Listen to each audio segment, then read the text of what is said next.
This is my third take of this video. I've had really bad takes on this one, so yeah, this will be fun. Welcome back to the channel, guys. Hope everyone's having a great day. Today we're going to be talking about kind of the plans going forward with the Sport Trac once it's up and running again. For those who are new to the channel and haven't been watching for a while, this thing caught fire at the end of December last year and has had quite a bit of problems ever since then. We ran into the shop not really wanting to do too much with it, and us having to kind of take over on all the problems. We found that it is actually better than they told us it was. They acted like it with us, that it was the worst thing in the world, that I'd probably be best to scrap it. Whereas when we got it home, you know, we've already found what we're pretty sure is the cause of the fire at the transmission side, but we're still chasing the electrical problem that is keeping it from running right. And while we've been able to figure out that the harness is to our current understanding fine, that we are having some sort of issue because it's loping, it's surging, I guess is the proper term, and it's not able to run right. You guys have seen now on Fire to Autocross 1, as well as the live stream I did, and what you guys will continue to see in Fire to Autocross 2 once that goes live, which, because I'm filming this and uploading this before Fire to Autocross 2, it's going to be a bit of a work problem to get, you know, that side working. I knew that was going to be the biggest hassle of the entire thing, was getting the electrical side to get it running right fixed.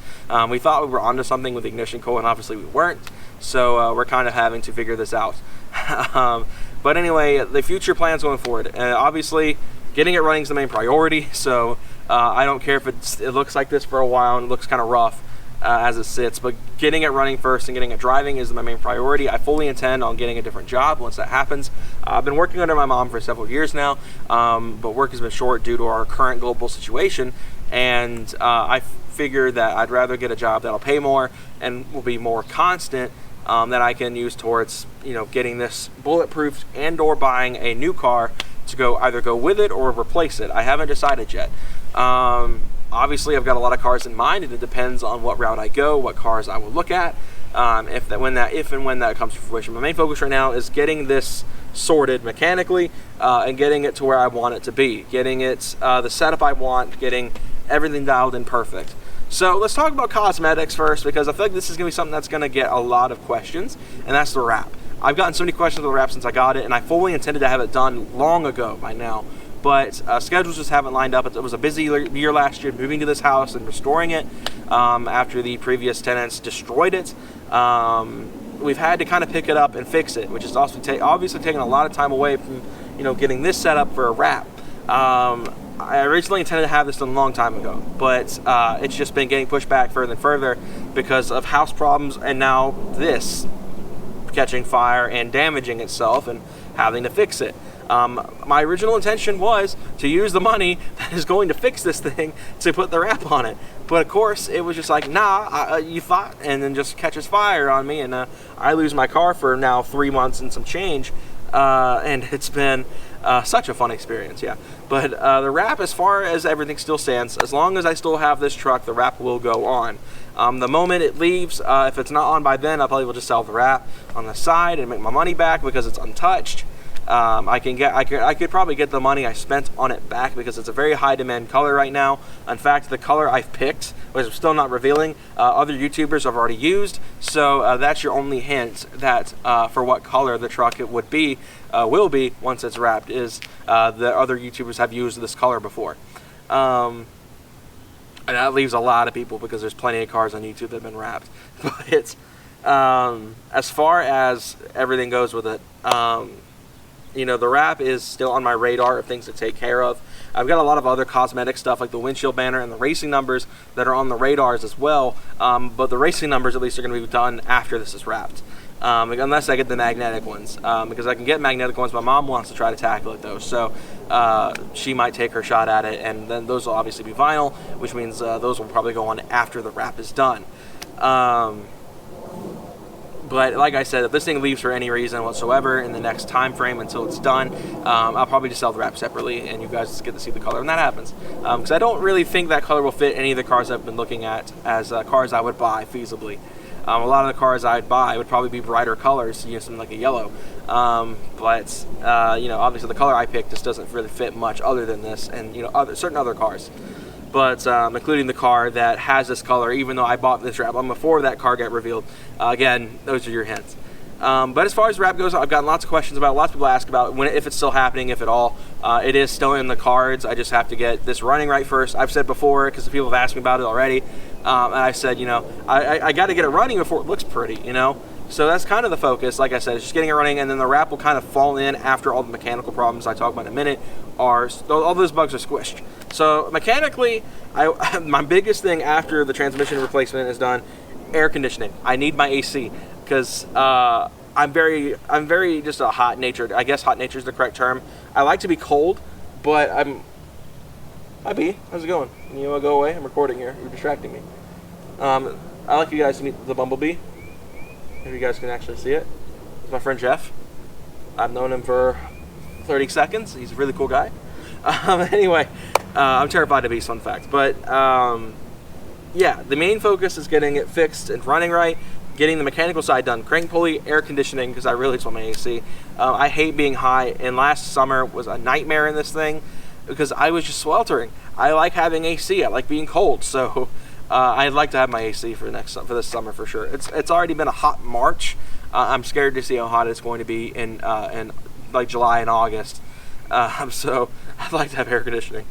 Getting the crank pulley replaced is another major thing. People are probably gonna ask about the chain rattle. My trucks have the chain rattle since 2017, and I've tried to do engine projects in the past, and they always fall through because this doesn't seem to really want to run. Whenever I have the money, it's like I get money, and it's just like, and I have to fix it. So I have to kind of go after it piece by piece, and it just gets pushed away every time. And I've gotten to the point now I just don't care, and I don't really want to deal with it now. So my main thing is just kind of trying to extend the life it has left in it. So I plan on switching to 10W40. I was reading online that this is actually a good way to silence the chain rattle. And while it doesn't fix the underlying problem, which is the biggest argument against doing it, it's not that it's, they say, oh yeah, it'll silence it, sure, but it's not going to fix the underlying problem that causes the chain rattle, which is, of course, bad timing tensioners, because Ford cheaped out. So the thing is it'll probably help a little bit. I don't expect it to really, it's obviously, again, not going to be a permanent fix, but it is going to at least quiet it down and give it a little bit of extra life, and probably get me, a few thousand miles extra out of it that I probably wouldn't have if I didn't do it. And it's due for an oil change anyway, so that's like the main thing I want to do once it's running again, is put oil in it, put new oil in it, and put a new filter on it. I've had a filter for like several months now sitting in my garage. And then getting like the AC fixed, like I said. You guys can really tell I want to get the AC fixed. But then, of course, going back to the cosmetic stuff, that's kind of last in place. As far as the autocross setup, plan is really just to go bushings and upgrade the brakes. I was shown a big brake kit online, and while I liked the idea, it is $5,000 for the set. And if I'm complaining about putting $5,000 into a new engine in this thing, putting $5,000 into brakes is also asking a lot, and I'd rather buy the engine at that point. Obviously, if I just got rich one day and I still have this thing, and I was like, I really want to spend $5,000, what should I do? Brakes. If I get like $10,000 to spend, I don't have anything else to spend on it. But this thing sitting wherever it'll be, obviously then I'll buy an engine and brakes and we'll get it done. But it's unless that happens, it'll be kind of running the current engine and stock brakes that are upgraded. So my plan right now is that I've got planned out is to go EBC rotors, EBC pads, as well as probably painting the calipers, of course. Just make it look nice and stop a little bit better. The stock brakes are not really good for motorsport. Obviously, they're 2-piston fronts and single-piston rears, but I want to get them the best I can, and that's kind of the best way I can make sense of it without buying $5,000 brake kits. The $5,000 brake kit is made by XXX Customs, and it's a really crazy good kit, and I would so buy it if it wasn't so expensive. But it includes bigger rotors up front and 6-piston Wheelwell calipers on the front and 4-piston bigger rotors on the back. It's an insane kit, and if they weren't so expensive, I would totally buy it. And then obviously getting the suspension side done, which is going to be bushings mainly, because you can't really on this go coilovers or anything crazy like that because of the fact it's leaf springs and torsion bars. You could probably do an insane level of fabrications to do it, but I don't have the money nor the drive to do such fabrications. I'm trying to avoid going with a lot of fabrication. So the goal right now is to just kind of make the factory suspension, the factory brakes as best as they can. Like I've said with this thing, I said in the video I announced this, and I do not expect this to be competitive. I fully expect to get lapped by Miatas in this thing on autocross and road course use. Even if I can't compete on the SCCA level, a lot of people have been asking about that, whether I'd even be able to compete in this thing due to its size and due to its kind of infamy as being very top heavy and rolling over. My main thing is, even if the SCCA, because I do plan on seeking permission from the SCCA once it's finished, sending in measurements and being like, would you guys be okay with this? Even if they said no, still having it, I'm still going forward with it because I want to enjoy it, even if it's not going to be something I can take to the track and drive full stop. I like to go do some light road course events. Nemesis 5.0 and his fiance Azura have done road course events before, and that'd be something I'd enter with, because that's probably the easiest way I'm going to be able to get this thing on track, is to go to I wouldn't say grassroots, but something that's not done by Grid Life or the FIA or SCCA, stuff like that, and go to something like that where they restrict. I doubt Nemesis would be like, yeah, you're stupid, don't do that, because Nemesis is just too cool of a dude for that. But I fully expect to still find some way to enjoy it in a track setting, but also where I live there's a lot of curvy roads and back roads, so having it where I can kind of enjoy those. Obviously, I'm not going to push to my limits. I've seen bad things happen on back roads before.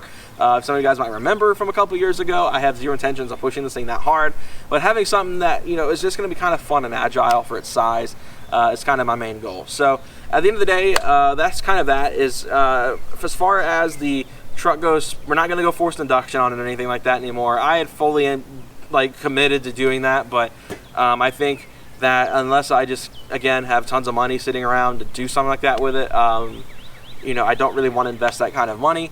So the main goal is to just bulletproof it the best I can, get as best suspension I can on this thing, get the best brakes I can possibly get on this thing without spending $5,000, and having fun. Putting the big intake on, getting it retuned, again, that's another thing I want to deal with. It's probably the only last performance mod this thing will ever get, is getting the new intake put on, the big intake, get the tune done, and that be it. Get it just set up to where it is going to be a bit of a beast for an NA truck, and probably putting a limited slip diff in. That's probably the last major teardown part I would do, swap I would do. But that's just that. But anyway, that's kind of the plans going forward. Just try to get it as best as we can after it's running, and have a little bit of fun with it. And depending on what happens in the future in terms of the cars, enjoy it while I can. So that sounds dark, but I want to give the best I can. Obviously, I plan on keeping it as long as I can. But that's kind of that. But anyway, I hope you all enjoyed this video. If you did, be sure to leave a like, subscribe, more content coming soon on the truck. Fire Autocross 2 is completely done filming. I just have to edit it and upload it. I thought I'd have this be up first though. But anyway, guys, hope you all enjoyed. I'll see you guys next time. Have a great day, guys.